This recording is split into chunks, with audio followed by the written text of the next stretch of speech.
आपण ह्या पृथ्वीवरती सर्वांची ऋणं फेडण्यासाठी आलेलो आहोत. नेमकं कोणते?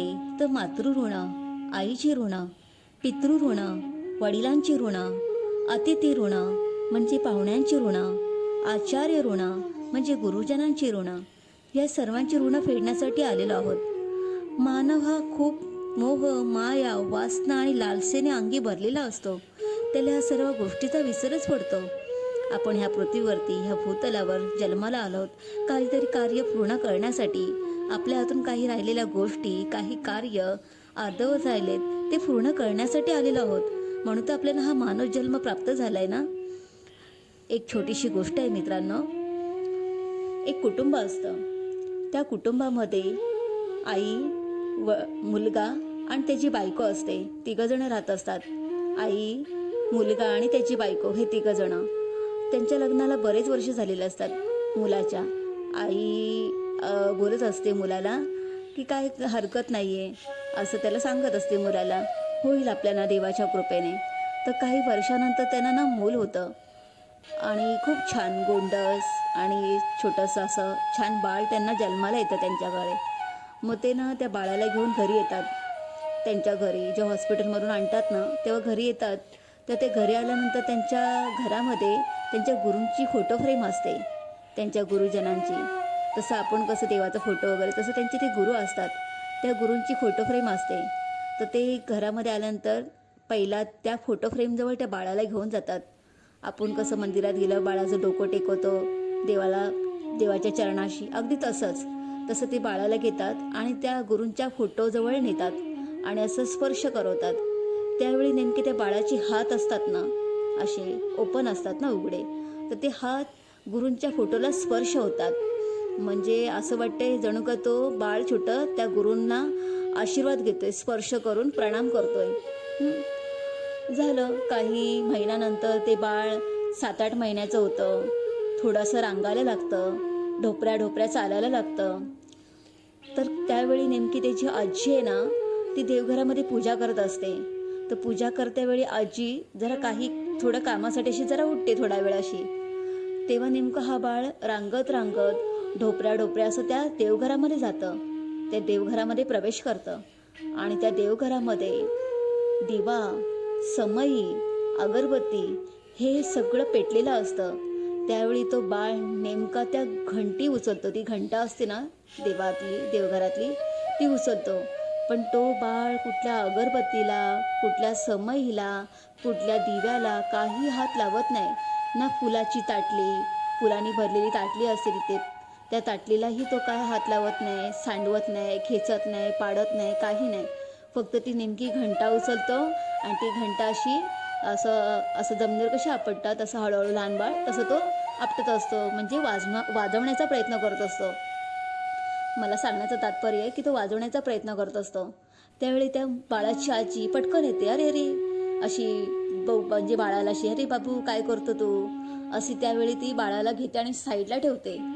त्यावेळी त्यांच्या घरातले म्हणजे त्या बाळाची आजी, त्या मुलाचे वडील आणि आई हे थोडे आश्चर्यचकितच होतात की बाळ देवघरात जाऊन ना त्यांनी दिवा पेटलेला पाडवला, ना समई आणि ना अगरबत्तीला हात लावलं.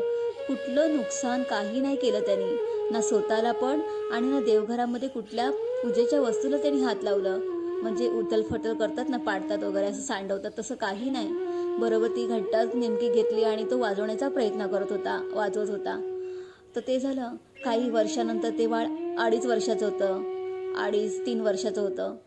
त्यावेळी तो बाळ स्तोत्र वाचतो. स्तोत्र जे आपण आपल्या मुलांना मनाचे श्लोक वाचायला लावतो, बालोपासनाची पुस्तकं म्हणा काही, तसं तो अक्षरशः तो छोटं बाळ 3 वर्षाचं स्तोत्र वाचतो. त्यांचे ते स्तोत्र वाचतो, पाठांतर करतो, बोलतो.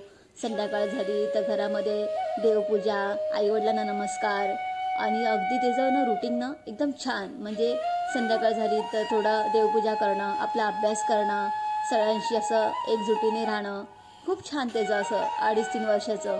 तर ते घरातले असे थोडे हेच होतात की काहीतरी असेल ह्याला, म्हणजे असे आवड वगैरे असं बोलून ते त्या गोष्टीकडे जर असं म्हणजे जास्त हे करत नाहीत, त्या गोष्टीला असं वाव देत नाहीत. ठीक आहे, लहान मुलांना अशी आवड असते म्हणून. मग झाले ते मूल 5 वर्षाचं होतं. 5 वर्ष झाल्यानंतर शाळेमध्येही तो हुशार, अभ्यासामध्ये पण. म्हणजे त्याचे शिक्षकही त्याला बोलायचे त्यांच्या आईवडिलांना की तुमचा मुलगा खूप हुशार आहे हो, अभ्यासामध्ये पण आणि कुठल्या गोष्टीमध्ये पण, खेळामध्ये पण. पण कधी असं कोणाची म्हणजे खोडी वगैरे काढत नाही, मस्ती वगैरे करत नाही, फार छान गुणी आहे हो तुमचा मुलगा, असे बोलतात. तर त्यांच्या आईवडिलांना अभिमान असं वाटतं, गर्व वाटतं, अरे वा आपला मुलगा बघ किती छान, एवढ्या वर्षानंतर आपल्याला बाळ झालं आहे आणि ते पण एकदम छान आहे आपलं. म्हणजे बोलतात ना, कुठल्या नावाला असं त्यांनी कुठली असं बोलतात ना, कोण गालबोट लावेल असं नाही, छान आहे.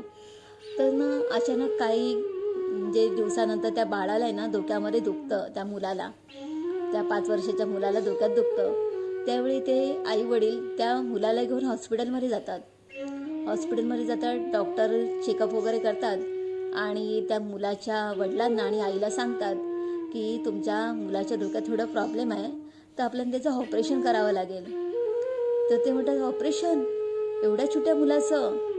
तर डॉक्टर म्हणतात हो करावं लागेल, कारण का आत्ता केलं तर ठीक आहे, नंतर पुढे आम्ही सांगू शकत नाही आणि ऑपरेशन केल्यानंतर तो जगेल किंवा वाचेल म्हणजे आम्ही गॅरंटी किंवा हमी देऊ शकत नाही. तर आईवडील कसे एकमेकांकडे बघतात, दोघं नवरा बायको एकमेकांच्या तोंडाकडे, आणि बोलतात काय नाही हो, तुम्ही करा, आपण आपल्या मुलाला वाचवायचं, एवढ्या वर्षानंतर झालं आहे, कुठल्या गोष्टीचा पण विचार करायचा नाही. ते डॉक्टरांना सांगतात की तुम्ही ऑपरेशनची तयारी करायला घ्या म्हणून. त्यावेळी ना ते डॉक्टर आहेत ना त्या बाळाच्या अशा डोक्यावरून हात फिरवतात आणि त्या बाळाला बोलतात, बाळा तुझं छोटंसं ऑपरेशन आहे हां, तू घाबरू नकोस, छोटंसं ऑपरेशन झालं ना मग तू ठीक होशील. तर तो मुलगा काय बोलतो त्या डॉक्टरांना, डॉक्टर अंकल मला माहिती आहे माझ्या डोक्यामध्ये काही प्रॉब्लेम आहे छोटंसं, त्यासाठी तुम्ही माझं ऑपरेशन करताय, पण मी नाही घाबरत, मला माहिती आहे मी वाचणार नाही आहे. तर जे डॉक्टर चकित होतात, अरे एवढंसं छोटं मुलगा असं काय बोलतोय, म्हणजे ह्याला काय कळालं नेमकं, ह्याला कसं कळणार, म्हणजे ह्याला पुढचं काय कळतंय की काय आहे काय नाही, आणि हा मुलगा असं म्हणतोय मी वाचणार नाही म्हणून. त्यावेळी त्यांचे गुरु असतात ना, त्या मुलाचे वडील असतात ते मानतात, ते गुरु येतात त्यावेळी हॉस्पिटलमध्ये त्याला बाळाला बघण्यासाठी. तर त्या मुलाचे वडील बोलतात, बघा ना काय करायचं, आम्ही एवढ्या वर्षानंतर आम्हाला मूल झालं आहे आणि गुरु तुम्ही आशीर्वाद द्या, त्याला आयुष्य लाभू दे म्हणून. तर गुरु म्हणतात मी काही करू शकत नाही हो. तर ते गुरुने विचारतात असं का म्हणताय तुम्ही, तुमची तर आम्ही एवढी सेवा करतो, तुमचा आशीर्वाद आहे आणि देवाचा आशीर्वाद आहे म्हणून तर आम्हाला एवढं छान सुंदर आणि चांगला समंजस मुलगा आम्हाला म्हणजे प्राप्त झाला, मुलगा आम्हाला लाभला. तर ते गुरु म्हणतात की तू कधी कुठली गोष्ट नोटीस केलीस का तुझ्या मुलाची. ते म्हणतात कुठली गोष्ट म्हणजे, कधी तुला असं म्हणजे त्याच्या दिसण्यावरून आलं का, वागण्यावरून किंवा त्याच्या हालचालीवरून की तुझा मुलगा काय कसं करायचा. बोलते माझा मुलगा तर खूप चांगला, अभ्यासामध्ये पण, लहान होता तेव्हा तो जेव्हा रांगत होता तर तो अक्षरशः देवघरात जाऊन त्यांनी देवाची त्यावेळी पहिल्यांदा फर्स्ट टाईम त्यावेळी देवाची अशी घंटा वाजवायचा प्रयत्न केला पण त्याने. आणि शाळेमध्ये पण हुशार, आणि संध्याकाळ झाली की आमच्या सगळ्यांच्या पाया पडणार, देवपूजा करणार. तर बोलतात तुला त्याच्यावर पण कळलं नाही की तुझा मुलगा मागच्या जन्मीचे काही कार्य, काही गोष्टी राहिल्यात ना ते पूर्ण करण्यासाठी आला आहे, त्याच्या हातून जी सेवा राहिली होती काही अर्धवट ती पूर्ण करण्यासाठी आलेला आहे तो. तर ते गुरु बोलतात ना अशी त्यांना, त्याच्या वडिलांना आणि आईला, आणि तिथे आजी पण असते. त्यावेळी ते असे एकदम म्हणजे आश्चर्यचकित असं त्या गुरूंकडे ना बघत असतात, पाहत असतात भरलेल्या डोळ्यांनी. गुरु म्हणतात की तुम्ही काही घाबरू नका, म्हणजे तुम्ही उलट नशीब समजा, स्वतःला भाग्यवान समजा. तर ते मुलाचे वडील बोलतात बरोबर बोलताय तुम्ही, आम्ही आई वडील झालो, आम्हाला एवढ्या वर्षानंतर मुलगा झाला आणि ते पण आमच्या पोटी एवढं पुण्य बाळ जन्माला आलं, आमचं नशीब, आमचं भाग्य किती मोठं. त्यावेळी त्या मुलाला ना ते डॉक्टर लोक घेऊन जातात. तर तो मुलगा काय बोलतो त्याच्या आईवडिलांना की तुम्ही घाबरू नका, माझं कार्य पूर्ण झालं, आता मी इथून जाणार आहे. त्यावेळी त्या क्षणी सगळे ते गुरु, त्या मुलाची आई वडील, आजी, डॉक्टर सगळे आश्चर्यचकित त्या बाळाकडे बघत असतात त्या नजरेने. बापरे, एवढासा छोटा मुलगा 5 वर्षाचा काय बोलतोय हा, माझं कार्य पूर्ण करण्यासाठी आलोय, आता माझी जाण्याची वेळ झाली आहे. तेव्हा अक्षरशः त्यावेळी ती परिस्थिती, तिकडे असलेल्या उपस्थित असलेल्या माणसांना खरंच काय बोलतात ना, ते जे त्यावेळी त्यांचं क्षण ते म्हणजे म्हणजे त्यांना कळत असेल, फील जाणवत असेल. आपण ते ही गोष्ट वाचून किंवा ऐकल्यानंतर आपल्याला असं फील होतं, आपल्याला असं जाणवतं.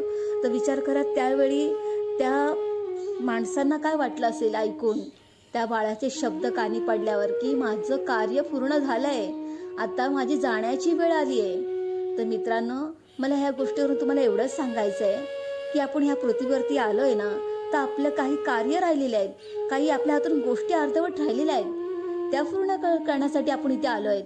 म्हणून आपला हा जन्म झालेला आहे मित्रांनो. म्हणून स्वतःही आनंद राहा आणि दुसऱ्यांनाही आनंद द्या. स्वतःही खुश राहा आणि दुसऱ्यांनाही खुश ठेवा. ही जर गोष्ट तुम्हाला आवडली असेल तर कमेंट करून नक्की सांगा.